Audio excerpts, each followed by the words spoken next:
Sugar या ज़ैबतीज़ है क्या? शुगर एक ऐसा मर्ज़ है जिसमें जिस्म में चीनी की मिकदार या शुगर की मिकदार और इसकी वजूहात क्या हैं? या तो जिस्म में इंसुलिन की कमी हो जाती है या इंसुलिन काम करना कम कर देती है, जिसकी वजह से खून में क्या रोज़ा रख सकते हैं शुगर के मरीज़ जिनमें ज़ौफ़ नहीं है, यानी वीकनेस नहीं है, वो रोज़ा रख। बिस्मिल्लाहिर्रहमानिर्रहीम। मेरा नाम डॉक्टर मोहम्मद अली आवान है। मैं एज़ क्लिनिकल एंडोक्रिनोलॉजिस्ट और डायबिटोलॉजिस्ट लाहौर में पिछले 20 साल से प्रैक्टिस कर रहा हूँ। मेरा field of interest preventive diabetology और मेटाबॉलिक सिंड्रोम है। आज इस प्लेटफॉर्म के ज़रिए हम शुगर और शुगर से रिलेटेड बहुत सी बातों को बड़े आसान अल्फाज में अपने प्यारे ऑडियंस की खिदमत में पेश करेंगे। शुगर या ज़ैबतीज़ है क्या? शुगर एक ऐसा मर्ज़ है जिसमें जिस्म में चीनी की मिकदार या शुगर की मिकदार जितनी रहनी चाहिए उससे बढ़ जाती है और इसकी वजूहात क्या हैं?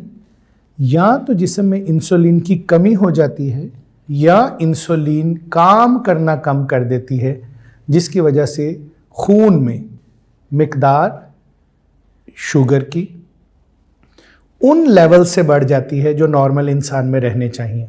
सबसे पहले हम बात करेंगे कि शुगर की तशख़ीस किस तरह होती है।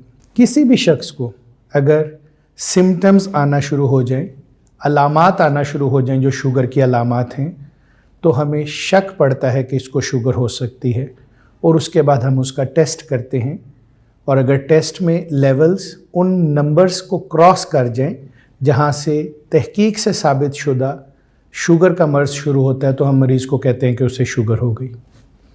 अलामात में पेशाब का ज़्यादा आना, बिला वजह यकदम वज़न का गिर जाना, नज़र में शिद्दत से कमी आना, चक्कर आना, पसीने का ज़्यादा आना, बहुत ज़्यादा प्यास का लगना, बहुत ज़्यादा भूख का लगना और ज़्यादा खाने के बावजूद वज़न का गिरना, किसी भी जिस्म के हिस्से में इन्फेक्शन का हो जाना या ज़ख़म का हो जाना जिसका भरना आम लोगों के ज़ख़म भराई से स्लो हो, तो ये भी शुगर की पहली अलामत हो सकती है। इसी तरह बच्चों में ज़्यादा पेशाब आना, बार बार इन्फेक्शन होना, तेज़ी से वज़न का गिरना, भूख का ना लगना और बेहोशी हो जाना शुगर की अलामत हो सकती हैं। इन लोगों में शुगर को चेक करने के लिए सुबह खाली पेट की शुगर चेक की जाएगी। अगर वो 140 मिलीग्राम पर डेसीलीटर से ज़्यादा आ जाए 2 दफ़ा, तो हम कहते हैं कि शुगर हो गई। या खाने के बाद की शुगर चेक की जाएगी और वो 200 से ज़्यादा आ जाए 2 दफ़ा, 2 मुख्तलिफ वक्तों में। या एक खाली पेट की शुगर 140 से ज़्यादा आ जाए और खाने के बाद की 200 से ज़्यादा आ जाए, तो हम कहेंगे कि शुगर हो गई। नए क्राइटेरियाज़ में HbA1c जो 3 महीने का टेस्ट है, वो अगर 6.5 से ज़्यादा आ जाए तो भी हम कहते हैं कि शुगर हो गई। ओरल ग्लूकोज टॉलरेंस टेस्ट वो टेस्ट होता था जो गोल्ड स्टैंडर्ड हमें बताता था कि शुगर हो गई है और अब शुगर का हमने इलाज किस तरह करना है। लेकिन अब नई मॉडलिटीज़ में फास्टिंग इंसुलिन लेवल्स करवाए जाते हैं और फास्टिंग सी पेप्टाइड लेवल कराया जाता है। ये 2 टेस्ट हैं जो हमें बताते हैं कि क्या मरीज़ को शुरू से दवाई की ज़रूरत है या इंसुलिन की ज़रूरत है, या दवाई और इंसुलिन के साथ मिला के ज़रूरत है, या सिर्फ लाइफस्टाइल मॉडिफिकेशंस के ज़रिए हम उसका इलाज कर सकते हैं। सबसे अहम चीज़ तशख़ीस है। हम तशख़ीस की तरफ आते हुए मरीज़ के साथ पहले एक डिटेल हिस्ट्री लेते हैं कि ये सारे सिम्टम्स या सारी बातें उसको कब से शुरू हुई और उन बातों को लेके, उन अलामात को लेके ट्रेस करने की कोशिश करते हैं कि इसको कब से शुगर है। उसके बाद उसके जिस्म के बुनियादी टेस्ट्स होते हैं जिनमें खून के खुलियों में लाल खून का, हीमोग्लोबिन की मिकदार, यूरिया और क्रेटिनिन और स्पॉट यूरिनरी प्रोटीन, इनके ज़रिए हम उसके गुर्दों के वर्किंग कंडीशन को असेस कर सकते हैं। फास्टिंग लिपिड प्रोफाइल एक बेइंतहा इम्पॉर्टेंट टेस्ट है जिसके ज़रिए जिस्म में चर्बी की मिकदार, चूँकि मेटाबॉलिक सिंड्रोम या टाइप 2 डायबिटीज़ में अमूमन मरीज़ों में ट्राइग्लिसराइड्स और कोलेस्ट्रॉल ज़्यादा होते हैं और इनको ट्रीट किए बगैर शुगर का कंट्रोल करना नामुमकिन है। इसके बाद important test LFT, hepatitis C और B की स्क्रीनिंग, चूँकि पाकिस्तान में बिलअमूम और थर्ड वर्ल्ड में बिलखसूस हेपेटाइटिस एक ऐसा मर्ज़ है जो कि शुगर के मरीज़ों में ज़्यादा पाया जाता है या इंसिडेंस ज़्यादा देखा गया है, तो ये भी बुनियादी टेस्टों में शुमार होगा। और यूरिक एसिड का टेस्ट भी किया जाता है, चूँकि मेटाबॉलिक सिंड्रोम या टाइप 2 डायबिटीज़ में यूरिक एसिड भी ज़्यादा हो सकता है। इन टेस्टों के बाद मरीज़ के साथ हमने बैठ जाना है और उसको बताना है कि आपका इलाज क्या है। शुगर का इलाज 50% तालीम और ज़िंदगी के मेयार को तब्दील करने पे मुश्तमिल है। Lifestyle modification and education of the patient 50% हम यहीं पे अचीव कर जाते हैं। बहुत से लोग हैं जो टाइप 2 डायबिटीज़ में हैं, वो लाइफस्टाइल मॉडिफिकेशन और प्रॉपर इल्म रखने की बदौलत अपनी शुगर को बग़ैर अद्वियात के बहुत लंबा अरसा कंट्रोल कर सकते हैं। जहाँ दवाई यूज़ करने की ज़रूरत है वहाँ पे मरीज़ को हम पूरी तरह समझा के लाइफस्टाइल मॉडिफिकेशन को अचीव करके रीअसेस करके दवाई शुरू करने में बिल्कुल हेजिटेट नहीं होना चाहिए। टाइपिंग ऑफ डायबिटीज़, दुनिया में कितनी किस्म की शुगर है? बड़े तौर पे बात की जाए तो दुनिया में 2 तरह की शुगर है। एक किस्म अव्वल जो बच्चों में या उन बड़ों में जिनमें अपना लुबलुबा काम नहीं कर रहा, ऑटो इम्यून डिजीज़ है। जिस्म के अंदर कुछ खुलिये जिस्म के लुबलुबे के इंसुलिन पैदा करने वाले खुलियों के ख़िलाफ़ काम करते हैं, जिनसे वो काम करना छोड़ जाते हैं और जिस्म में इंसुलिन की मिकदार इंतहाई कम हो जाती है। दूसरी है टाइप 2 डायबिटीज़, जिसमें मोटापे की वजह से, वरासत की वजह से, बैठे रहने वाले लोगों में, ज़्यादा खुराक इस्तेमाल करने वाले लोगों में, चिकनाई ज़्यादा इस्तेमाल करने वाले लोगों में, मुरक्कन ग़िज़ाओं वाले लोगों में शुगर का लेवल इसलिए बढ़ना शुरू हो जाता है कि जो इंसुलिन बन रही है उसकी मिकदार पूरी नहीं, या मिकदार पूरी होने के बावजूद उसकी रेजिस्टेंस इतनी बढ़ गई है चर्बी और चिकनाई की वजह से और सुस्ती और काहली की वजह से कि उस इंसुलिन के होते हुए भी जिस्म ये समझ रहा है कि वो इंसुलिन नहीं है। ये बिल्कुल इसी तरह है कि आपके पास चाबी है और ताला है, लेकिन आप ताले के अंदर चाबी को डाल नहीं रहे और परेशान खड़े हैं कि दरवाज़ा क्यों नहीं खुल रहा। तो ये वो लोग हैं जिनको इलाज के लिए इंसुलिन की ज़रूरत हरगिज़ नहीं होती। इनमें फास्टिंग सी पेप्टाइड लेवल और फास्टिंग इंसुलिन लेवल्स नॉर्मल होते हैं। इन लोगों को हम अद्वियात के ज़रिए ठीक कर सकते हैं। एक तीसरी किस्म शुगर की है जिसको कहते हैं हमल की शुगर। हमल की शुगर बेसिकली किस्म 2 की ही एक किस्म है। ये वही लोग हैं जिनके अंदर मेटाबॉलिक सिंड्रोम या इंसुलिन रेजिस्टेंस ज़्यादा है, वो ख़वातीन जो अपने जिस्म के हिसाब से भारी जिस्म का शिकार हैं या पहले रेगुलर एक्सरसाइज करती थी और हमल के दौरान रेस्ट करने की वजह से उन्होंने उस एक्सरसाइज को छोड़ दिया और वज़न भी बढ़ा लिया, तो उनके अंदर गेस्टेशनल डायबिटीज़ बाहर आ गई। ये काबिल इलाज है। हमल मुकम्मल होने के बाद बहुत से लोगों में ये रिवर्स भी हो जाती है और कई साल तक वो बग़ैर इंसुलिन, बग़ैर अद्वियात के नॉर्मल शुगर के साथ ज़िंदगी गुजार सकते हैं, लेकिन इवेंचुअली इन लोगों ने भी टाइप 2 डायबिटीज़ में कन्वर्ट होना है। एक और इंसुलिन के साथ रिलेटेड शुगर की किस्म है टाइप 3C। 3C एक ऐसी शुगर है जिसका पाकिस्तान में अभी बहुत ज़्यादा इल्म नहीं है। ये वो बड़े लोग हैं, उम्र रसीदा लोग हैं, 40, 50, 60 या 70 साल के लोग, जिनमें ऑटो एंटीबॉडीज़ भी नहीं हैं, लेकिन जिस वक्त शुगर हुई बीटा सेल मास इतना ज़्यादा श्रिंक कर गया है कि अपनी इंसुलिन की प्रोडक्शन ठीक नहीं है।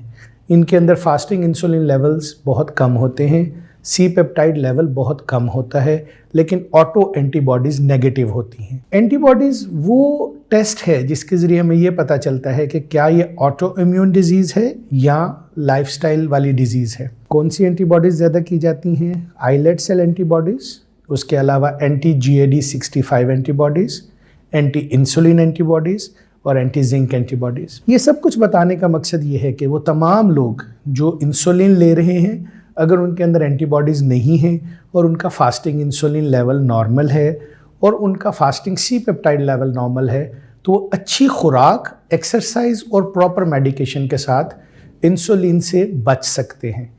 और वो लोग जो इंसुलिन नहीं ले रहे और उनकी शुगर काबू नहीं है और वो गोलियों पे गोलियां बढ़ाते जा रहे हैं और उनका फास्टिंग सी पेप्टाइड लेवल कम है या उनके fasting insulin levels cut off limit से कम है, तो खुदारा उन्हें इंसुलिन शामिल करने की ज़रूरत है।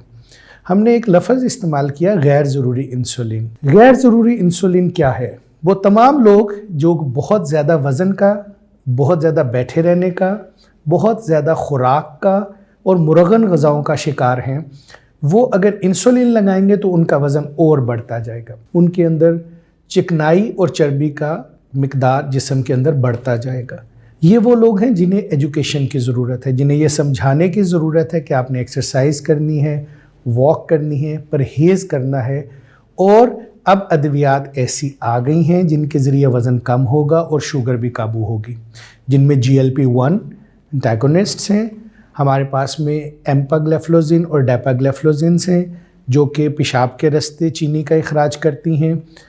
میٹفارمن شروع سے استعمال ہونے والی دوائی ہے، یہ بھی ویٹ نیوٹرل گنی جاتی ہے، اور جب ان کو کمبائن کیا جاتا ہے ود گلیفلوزنس یا GLP-1s تو ہمارے پاس وزن میں کمی آنا شروع ہو جاتی ہے۔ ہم نے اپنے مریضوں میں کامیابی کے ساتھ، ان کی موٹیویشن اور ان کے پرہیز کے ساتھ اور ان ادویات کے استعمال کے ساتھ باڈی ویٹ میں 20% تک کمی دیکھی ہے، اور نئی ریسرچ یہ کہتی ہے کہ بہت زیادہ بھاری جسم کے لوگوں میں اگر ہم وزن کو کم کر لیتے ہیں تو ہر 10% کے پیچھے 25 سے 30% شوگر کے ریمٹ ہونے کا، یعنی ختم ہونے کا یا ریورس ہونے کا چانس ہے۔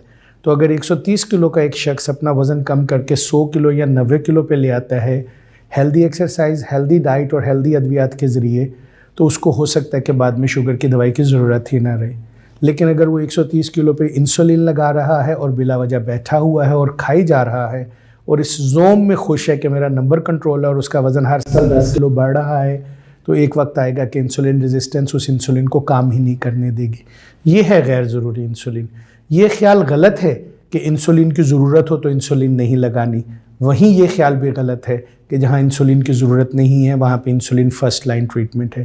دنیا کی گائیڈ لائنز اٹھا کے دیکھ لیں، پاکستان اینڈوکرائن سوسائٹی کی گائیڈ لائنز دیکھ لیں، امریکن ایسوسیشن آف کلینکل اینڈوکرینالوجی دیکھ لیں، امریکن ڈائبیٹک ایسوسیشن دیکھ لیں، European association of study of diabetes دیکھ لیں۔ پہلے نمبر پہ میٹفارمن ہے، دوسرے نمبر پہ DPP-4 انہیبیٹرز / GLP-1 / گلیفلوزنس ہیں، تینوں میں سے کوئی ایک چوز کر سکتے ہیں۔ تیسرے نمبر پہ ان تینوں میں سے جو چوز نہیں کیا وہ ایڈ کر سکتے ہیں۔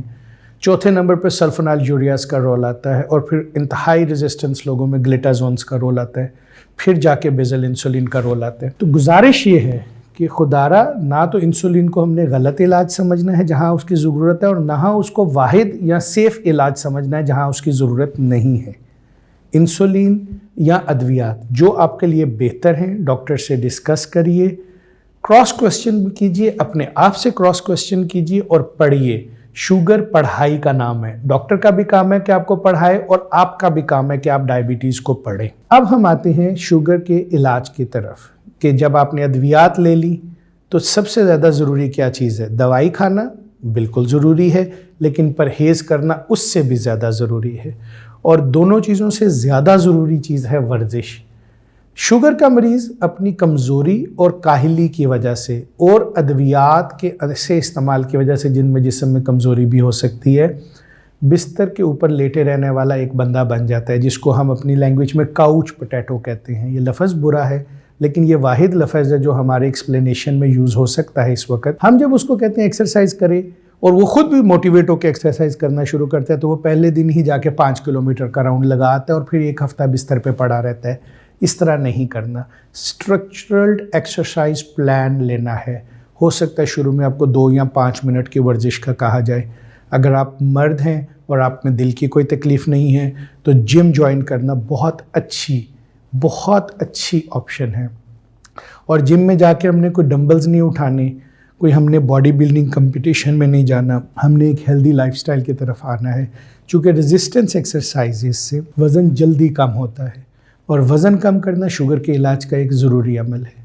تو اگر ہم سمرائز کریں کہ ہم نے شوگر کو کس طرح ٹھیک کرنا ہے تو سب سے پہلے پڑھائی کرنی ہے اور پڑھائی کرانی ہے۔ دوسرے نمبر پہ لائف سٹائل ماڈیفیکیشن کرنی ہے، خوراک کو ٹھیک کرنا ہے جس کے لیے نیوٹریشنسٹ کی بھی مدد لی جا سکتی ہے۔ آپ اور ہم اپنے نیوٹریشنسٹ خود ہیں اگر ہمارے دل میں ایک موٹیویشن پیدا ہو جائے، اور ڈاکٹر کا بھی کام ہے کہ وہ پرہیز کے بارے میں کھل کے بتائے کہ ان چیزوں سے پرہیز ہے اور ان چیزوں سے پرہیز نہیں ہے۔ تیسرے نمبر پہ آئے گی ادویات کا پراپر استعمال۔ یہ نہیں کہ آج رات کو میرا دل نہیں چاہ رہا تو میں شوگر کی دوائی نہیں کھا رہی ہے، کل میں نے صبح کی مس کی تھی تو رات کو ڈبل کھا لوں، یا میں نے روزہ رکھنا اس لیے میں نے روزوں کا پورا مہینہ دوائی نہیں کھانی، یا عمرہ اور حج پہ تو جی دوائی کی ضرورت ہی نہیں ہے، وہاں پہ تو دوائی کھانی نہیں پڑتی۔ تو پھر جو سعودی عربیہ میں اتنے ہاسپٹلس کھل گئے ان کو تو بالکل بند ہو جانا چاہیے، ایسا نہیں ہے۔ ہوتا یہ ہے کہ جب ہم عمرہ یا حج کے اوپر ہیں تو ہم بیسیکلی واک اتنی زیادہ کر رہے ہوتے ہیں کہ ہماری باڈی کو باہر سے دوائی کی ضرورت کم ہو جاتی ہے، اور وہاں سے ہمیں میسج یہ لے کے آنا چاہیے کہ ہم نے اتنی واک یا ایٹ لیسٹ اس سے ہاف واک گھر میں بھی آ کے جاری رکھنی ہے، جبکہ ہم یہ آ کے پیغام لے کے آتے ہیں کہ جی ہم نے وہاں دوائی تو نہیں کھائی تھی اور شوگر بڑھ گئی اور وہاں سے پیر کا زخم ہو کے آ گیا۔ تو یہ چیز احتیاط کرنی ہے کہ ہم نے اپنی ذاتی سوچ کو علاج کے اوپر طاری نہیں کرنا۔ شوگر کی کمپلیکیشنز کی بات کریں تو یہ وہ خطرناک بیماری ہے جو سر سے لے کے پاؤں تک ہر چیز کو متاثر کرتی ہے۔ فالج کا اندیشہ شوگر کے مریضوں میں عام لوگوں سے 17 سے 20% زیادہ ہوتا ہے۔ نظر کی، بینائی کی کمی کی دنیا میں دوسری سب سے بڑی وجہ شوگر بن چکی ہے۔ کانوں کے بہرے پن کی بڑی وجوہات میں شوگر شامل ہیں۔ چکر آنے کی تکلیف، ورٹائگو، 8th نرو کی یا کرینیل نروز کی ویکنس ایک وجہ ڈائبٹیز ہے۔ دل کی تکلیفیں شوگر کے مریضوں میں کئی گنا زیادہ ہوتی ہیں اور ہم ہر شوگر کے مریض کو پوٹینشیلی کارڈک پیشنٹ سمجھتے ہیں، اور بہت سے دنیا کے ممالک میں شوگر کے مریضوں میں اگر ہم باقی ٹیسٹ کروائیں اور کولیسٹرول زیادہ آئے تو کولیسٹرول کی دوائی لکھنی پڑتی ہے جو کہ بیسیکلی دل کی دوائی ہے، اور خون پتلا کرنے کی دوائی ایسپرین یا لاپرین لکھنی پڑتی ہے جو کہ بیسیکلی دل کی دوائی ہے۔ اسی طرح شوگر کے زیادہ تر مریض بلڈ پریشر کا شکار ہو جاتے ہیں اور ان میں ہمیں ایس انہیبیٹرز یا ARBs دینے پڑتے ہیں، تو یہ بھی دل کی دوائی ہے۔ تو یہ ایک دل کا معاملہ شوگر کے مریضوں میں بڑھ جاتا ہے۔ اسی طرح گردوں کی تکلیف شوگر کے مریضوں میں عام لوگوں سے زیادہ ہوتی ہے، اور اس کی حفاظت وقت پہ شروع کرنی چاہیے، اور اس کے ٹیسٹ اسپاٹ یورینری پروٹین وہ پہلا ٹیسٹ ہے جس سے ہمیں پتہ چلتا ہے کہ خدا نخواستہ گردے خراب ہونا تو نہیں شروع ہوئے۔ اسی طرح یوریا اور کریٹنن ہمیں بتاتا ہے کہ گردوں کے کیا حال ہے۔ پیریفرل ویسلز اور سینٹرل ویسلز، کیروٹیڈز کا اور پیریفرل ویسلز کا ڈاپلر بھی ہم کرتے ہیں۔ پیروں کے زخم اور زخم کی وجہ سے پیروں کا کٹنا، دنیا میں ایکسیڈنٹس میں اور جنگوں میں اتنے پیر نہیں کٹتے جتنے شوگر کی وجہ سے پیر کٹ جاتے ہیں، تو ان ساری کمپلیکیشنز سے ہم نے بچنا ہے۔ اعصابی کمزوری، مردانہ کمزوری، خواتین میں زنانہ کمزوری، ہارمونز کی کمی، بچوں کی پیدائش کے عمل میں کمی، انفرٹیلیٹی، یہ سب ڈائبٹیز سے ریلیٹڈ ہیں۔ تو یہ ڈائبٹیز کمپلیکیشنز کو ہم کور کرنا چاہیں گے اپنے ہر اس مریض میں جن میں ان میں سے کوئی بھی کمپلیکیشن آئے گی۔ آخری بات ہم جو کر رہے ہیں وہ ہے کہ روزہ اور شوگر، چونکہ رمضان کی آمد ہے، کیا روزہ رکھ سکتے ہیں شوگر کے مریض؟ جن میں ضعف نہیں ہے یعنی ویکنس نہیں ہے وہ روزہ رکھ سکتے ہیں، 100% روزہ رکھ سکتے ہیں شوگر کے مریض۔ اپنے معالج سے مشورہ کریں، اور بہترین وقت یہ ہوتا ہے کہ شعبان کے مہینے میں نفلی روزے رکھنا شروع کریں تاکہ ان کے رمضان کی تیاری ہو جائے۔ یا ایک ہم چیز کہتے ہیں، اسے ہم کہتے ہیں موک فاسٹنگ، کہ روزے کی نیت نہ کریں لیکن صبح سحری کریں شعبان میں، اور سحری کے بعد دیکھیں کہ دن کا کتنے گھنٹے، کتنے آورز وہ اچھے گزار سکتے ہیں، اور پھر اس حساب سے اپنی دوائی کو ایڈجسٹ کرنے میں موقع مل جائے گا۔ مثلا ایک بندہ دوائی لیتا ہے صبح 6 بجے، 5 بجے، 4 بجے، اور ابھی وہ روزے کی نیت نہیں کرتا، اور شام کو 4 بجے اس کی شوگر لو ہوتی ہے، وہ اس وقت کچھ کھا پی لے، اور اگلے دن سے پھر اس کی مارننگ کی دوائی کو ہم کم کر لیتے ہیں۔ یا اسی طرح دوسرے بندے نے روزہ رکھا یا موک فاسٹنگ کی، اور اس کی شام کو 4:45، 4:45 بجے روزہ کھولنے سے پہلے 600 یا 500 شوگر تھی، تو ہم اس کی سحری کی دوائی بڑھا لیتے ہیں۔ تو یہ معالج کا کام ہے جس کی مدد سے آپ ہر صورت میں روزہ رکھ سکتے ہیں۔ کوئی منانیت نہیں ہے، کوئی ممانعت نہیں ہے شوگر کے مریضوں میں روزہ نہ رکھنے کی۔ دنیا میں 71 سے 98% لوگ مختلف شوگر کی قسموں کے روزہ رکھتے ہیں اور سکسیسفلی روزہ رکھتے ہیں۔ Thank you very much.